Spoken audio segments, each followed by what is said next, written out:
Don't forget to subscribe, add your comments, and share your memories. If you have any old VHS tapes or even DVD to dispose, let me know. Drop me an email on seaeagle666@gmail.com. Bosted. Shearer goes to the centres with Cleal. Close out to the wing. Lulawai comes in for Melrose. Hasler, Vorton, Goodway, Ryan, Paulson, Cochrane for Brown, Hurst, Ettinghausen, McGaw, Carney, Harris comes in for Russell in jumper number 30, Wakefield, Hatch, Ellison, Diamond, Hillier, Burns and Whittle. Hatch is working as the pivot in the Cronulla attack. Number 4 is McGaw, infield for Wakefield. They're doing a lot of passing, and now the gap is there for Mark Ellison. Burns is with him on the other side, intercepted by Cleal. Well, there's a turnabout for Manly. They picked up the intercept. Unlike Monday night when 3 of them went against them, Bosted tackled on the 32 line. Manly now setting it up wide to the left. Lulawai, long ball, Vorton can't catch it. And Close has got the ball and lost it.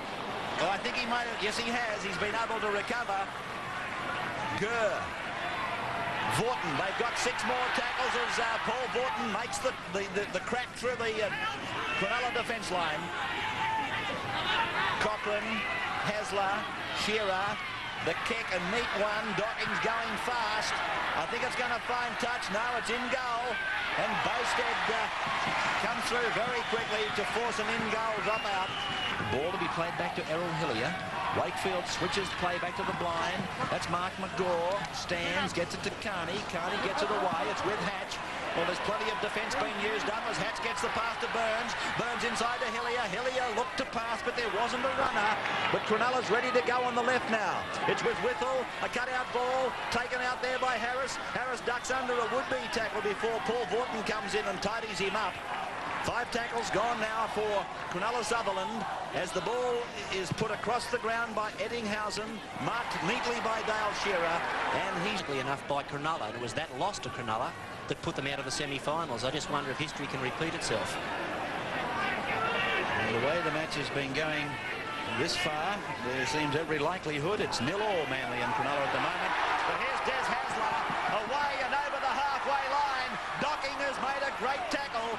But Hasler ran right away from his only support.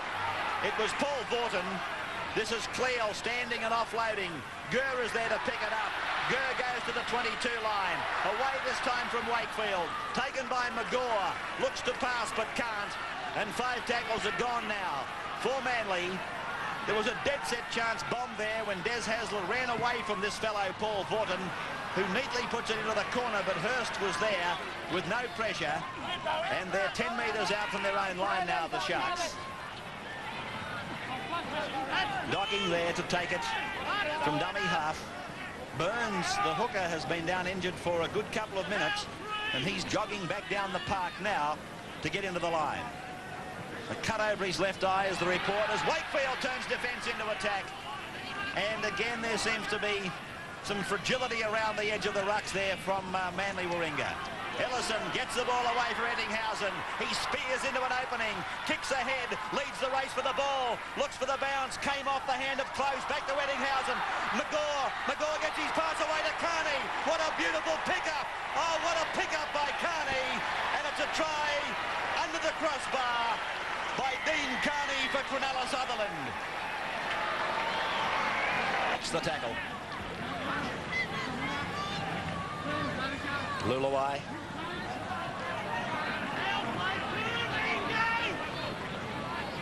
Manly have had to rely on the boot of Paul Vorton if and when they've wanted to kick in this match so far. And I said it in Eyewitness News on Friday, and I feel inclined to say it again. I doubt that Tony Melrose was the only bloke that should have felt the guillotine after last Monday. Big run by Cleal. Good ball by Noel Cleal. Marty Gurr supports him. Hasler will score. Hasler going in to score. Adjacent to the uprights. That's just what the doctor ordered for Manly.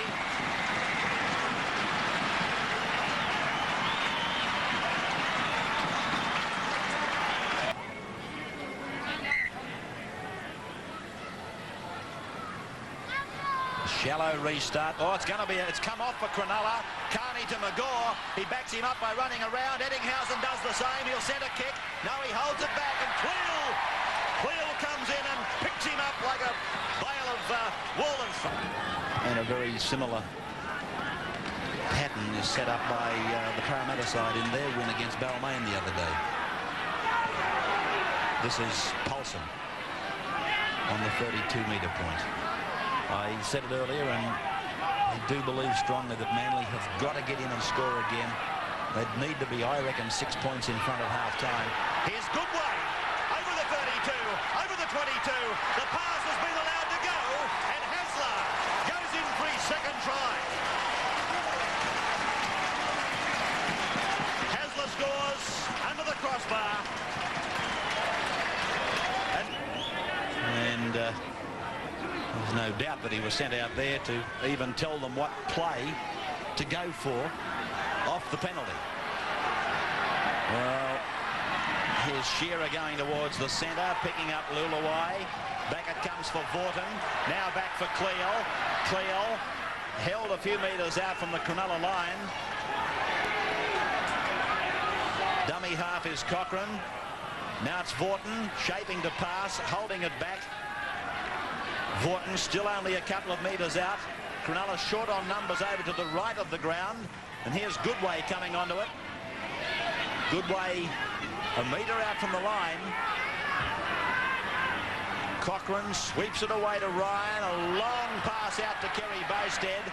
Floats it over the top for Dale Shearer. Shearer kicks ahead, and a rush between Ettinghausen and Shearer sees a knock-on in goal. Ellison. There's plenty of miles through the middle there. Gee, that's a dangerous sign that keeps on showing up in this Manly defensive pattern, or lack of it. And an intercept by Cochrane.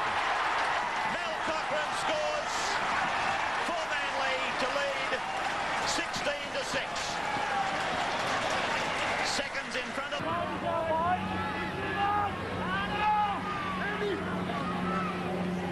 This is Diamond. They're likely to come across the ground for 4 or 5 plays, Cronulla, and keep coming, and then dropping that familiar cross kick back to where they all started from. And very much that's looking what they will do here. Simple stuff across the ground, and here they come now. That'll be their 4th. Harris to McGaw. McGaw was going to score. Losing the ball out in the field of play. Remember another Englishman who used to pull off a similar trick, and normally he'd get the penalty, local T. Bishop. In fact, I think he may have even taught Bobby Fulton the same trick. As here's Cronulla Sutherland with Docking, taking it to the 22. Now to David Hatch. Carney, big cutout ball out for Burns. He pops it out for Diamond. He gets rid of Hasler. He'll score, Diamond. Diamond goes in wide out. It's 18 points to 10. 8 minutes gone, second half. Turnover. 7 metres out from the Cronulla line. So Cronulla putting some mistakes together. Back to back. 2 dumb penalties, and then failing to get their clearing kick in. This is McCabe. 10 metres out from the Cronulla line. Hasler looking for try number 3.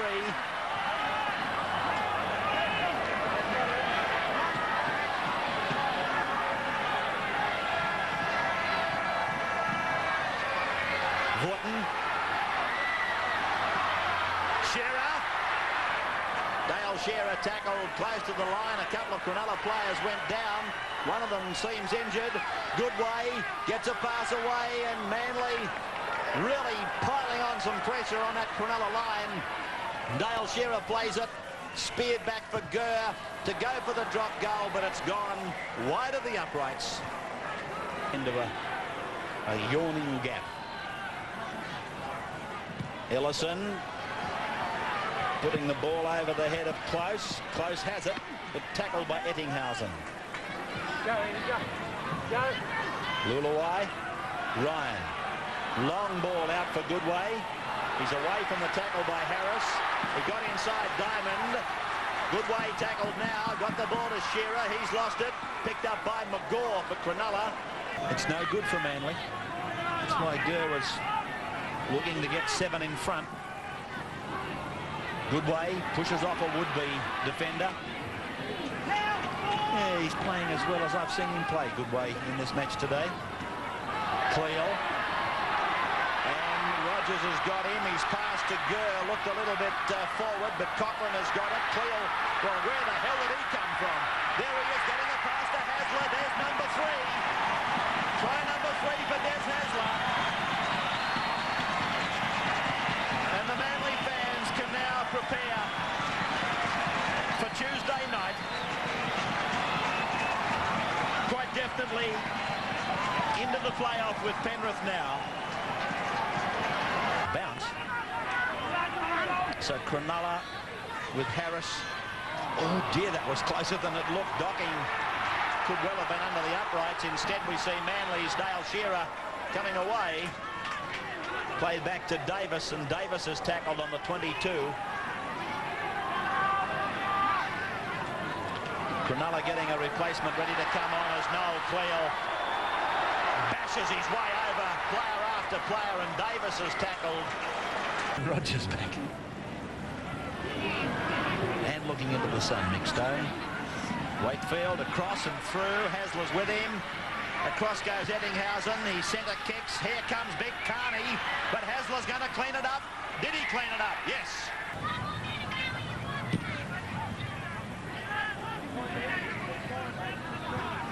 David Hatch. Oh, what a good tackle by Paulson. That was one heck of a tackle by Paulson. Once Hatch got side onto him, it made it ever so much simpler.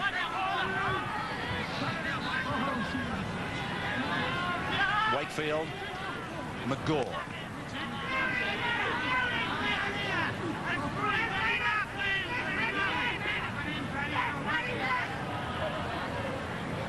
Keep getting the impression, looking at Cronulla, not just today, but through this 85 season, that it's just the lull before the storm. I think they've given all the indications this year with some of the young players they introduced to first grade that they're going to be a real force. Hurst gets a hand to it. The touch judge likes it. The referee is going to award it. So Hurst scores for Cronulla off the bomb of Mark Wakefield. You'll never forget the battle Manly went through back in '78 to win the competition. It's Carney. He's hit it beautifully. It's a goal again from the time it left the ground. And the season's leading point scorer coming into the day, Dean Carney, converts. The siren sounds in the background. And the score finally winding up at 24 points to 18. Manly running out victors, entering that playoff against Penrith. There's the scoreboard for you. Manly's 24 points, 3 tries to Hasler, Cochrane a try, Cochrane 4 goals, and for Cronulla, Carney, Diamond and Hurst tries, and Carney 3 goals.